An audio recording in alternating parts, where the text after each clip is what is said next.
عليكم ورحمة الله وبركاته. بسم الله الرحمن الرحيم. Alhamdulillah. Allahumma salli wa sallam ala. Assalamu alaikum to everybody, my brothers. Many of you probably finished, nearly finishing the Ramadan. Some of you doing exam, maybe finished exam, maybe working. But I want to take this time to say a few words, inshallah. In the month of Ramadan came, as the people, righteous people, and people of knowledge explained, is a month of change. And how much change have you made? Maybe we can contemplate for a few minutes of our day. It's a month of Quran, as Allah says in Surah Baqarah, Shahr Ramadan. The month of Ramadan is with unzila fil Quran. I revealed the Quran in the month of Ramadan is a criterion to right and wrong, a guidance for mankind. A summary of the ayat, and in it we'll find so much wisdom and how to live our life. In our day-to-day life, social life, even in a community life, in our work even. It gives us a solution as to how to move our life forward and not backward, and give us the high ambition of Jannah. There's one ayah I want to talk about today. You might wonder why I'm picking this specific section out of all that one can speak about, because month of Ramadan has come for us to awaken our soul, to look into in ourselves and listen to the words of Allah and see what are the things is missing in my life so I can fix it. So Allah is saying, وَقَدَ رَبُّكَ أَلَّا تَعْبُدُوا إِلَّا إِيَّاهُ وَالْوَالِدَيْنِ إِحْسَانًا.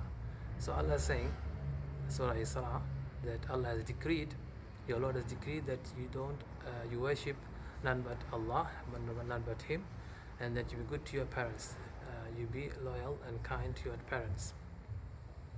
You see, that's one of the things is missing in our life.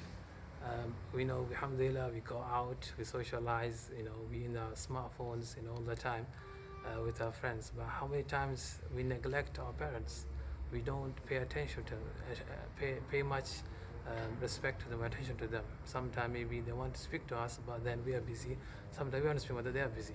So, and it goes sideways. Sometimes we speak to them in a way we think is okay, but for them it's upsetting.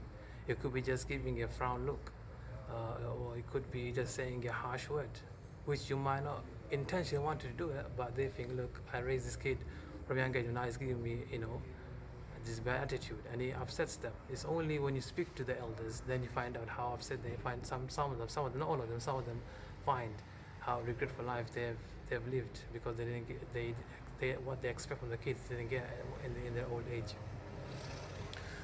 Prophet ﷺ said in his statement that beneath the mother's feet lies Jannah. And this is amazing, because if you do a khidmah of your parents, of your mother, bi'idhnillah, we're hoping for Jannah. One of the people in the past, a scholar, so he used to give dars in his gathering. So one day he came late, and the student goes, how come you were late, Sheikh? And he goes, I was in Jannah. He goes, we don't understand. He goes, I was, my parents, my mom had a, ache in her feet, so I was massaging her. So, and I was in Jannah. So it was an everything, because they took it as that level of, they see it as a nobility and honor to serve their parents, even though he's a alim and he's old, he's still seeing how to do khidmah of their parents. See, nowadays, even living in the society, sometimes you see parents are crying because their kids are just not home, or their kids don't listen to them. There's no point finding whose fault it is, but I'm saying let's make a solution. At the end of the Ramadan, let's say this is going to be my Ramadan resolution. I'm going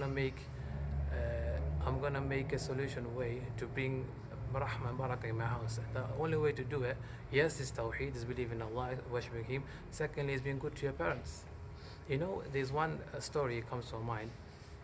Prophet said that, told that to Sahabas. There is a person in Yemen, he's called Uwais al-Qarni, and he had a leprosy, and he will have everything was good except this one tiny bit of a coin size, dinar size. So if he comes to you, then ask him to seek forgiveness for you. And the reason why it was mentioned is because Uwais al-Qarni was good to his mother. Now he heard about Prophet ﷺ, but he couldn't come to give pledge of allegiance to Prophet ﷺ personally because he was serving his sick mother. Now because of his sick mother and serving her, Prophet ﷺ elevated his status in front of the Sahabas. Said, look, Sahabas who among Abu Bakr, Umar, Uthman, Ali, who were promised Jannah. I mean, what else do you need after you've been given the glad tidings of Jannah? But he's saying that to them, look, when Uwais come, ask him to seek forgiveness for you. That was status given to a Tabi. Tabis are those who came after Sahaba, or who saw Sahabas and believed in Allah and Messenger Muhammad Sallallahu Alaihi Wasallam. And one of the occasion in the Hajj time, Uwais did come, and Umar met him and said, look, are you Uwais? And he asked him certain questions and said, look, my Prophet said, ask forgiveness, so raise your hand and seek forgiveness for me. So, and then obviously he did that. So that was status given just because serving his mother. Now imagine that you and I, we hope that Allah will give us even better by serving our parents. Because we can never pay them back, but at least we can earn Allah's divine pleasure. That's what we want. And being disrespectful to your parents, it can go other way around. There's so many stories the scholars have written, real life stories, because they were being disrespectful to their parents. I mean, there's one story, subhanallah. There was a blind mother in her wheelchair. She was retired, and his son was so cruel to her. He used to tell him, why should he was always swearing at his mother, astaghfirullah la hawla wa la quwwata illa billah, swearing and giving tormenting words, and that always to upset her. She used to cry, and sometimes you say, you blind woman, if it wasn't for your money, I would have left you, because he used to get some retired money from the government. Just because of that money, he used to keep his mother. That's how low people just went. And that happened that once, on one occasion, he was going with he took the money, he went with his mates, and they went for partying. There was in another city area. On his way back, they were driving high speed, and he collided with something, and he had an accident. And everybody was fine except him. They took him to hospital, and then what happened is, because of the accident, it was so severe that he was paralyzed from his waist. So now he's in the wheelchair.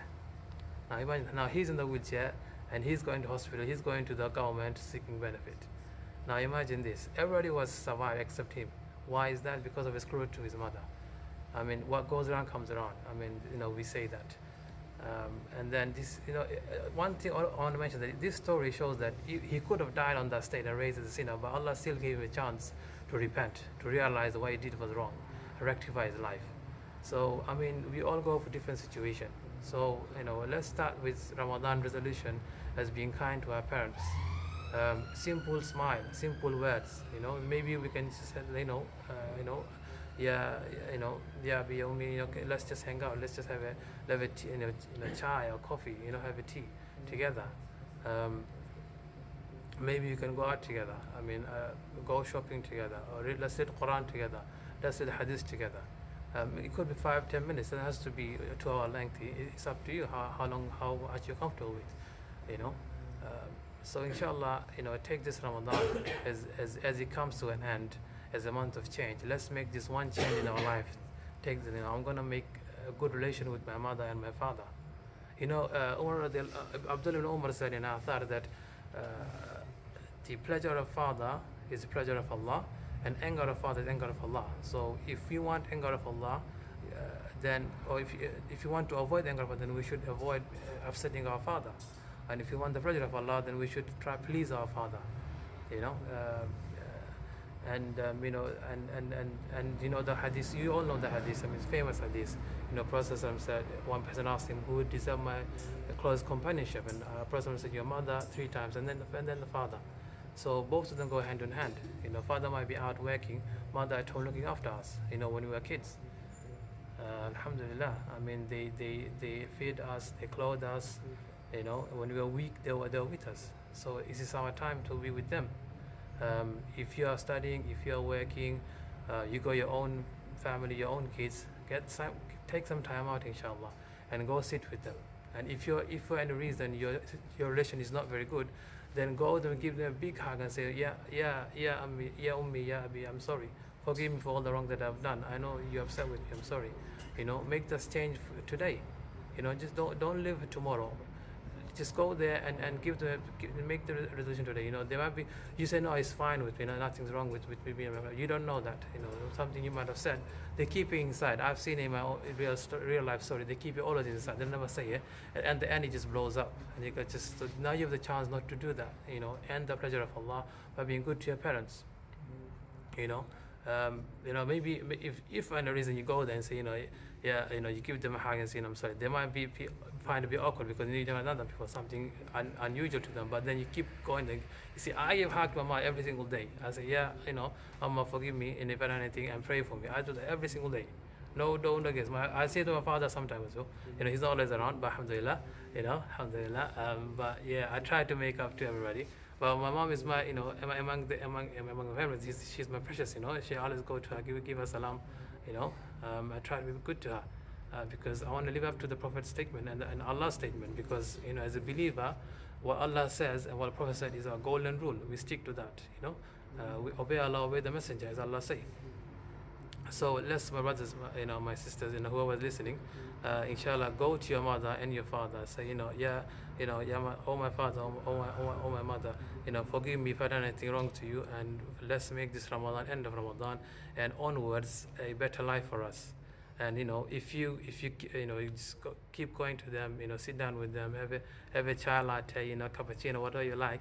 Maybe a Cadbury with Cadbury chocolate with them, whatever you prefer is good for them. Sit down with them, have a chat, and make this resolution, Ramadan resolution, that from now on I'm going to make good relation with my father and mother, and I will not leave nothing behind. No this feeling within them. Communicate. This I always comes to my life. Just two keys to solve any family problem is communication and compassion. These two things. Communicate when you just speak to each other and being polite, just saying Assalamu alaikum, Assalamu alaikum, how are you? Just that, and then sitting down and being nice to each other. Just speaking can solve a lot of problem away. So inshallah, take this, Jazakallah khair. Hopefully I was able to say something beneficial.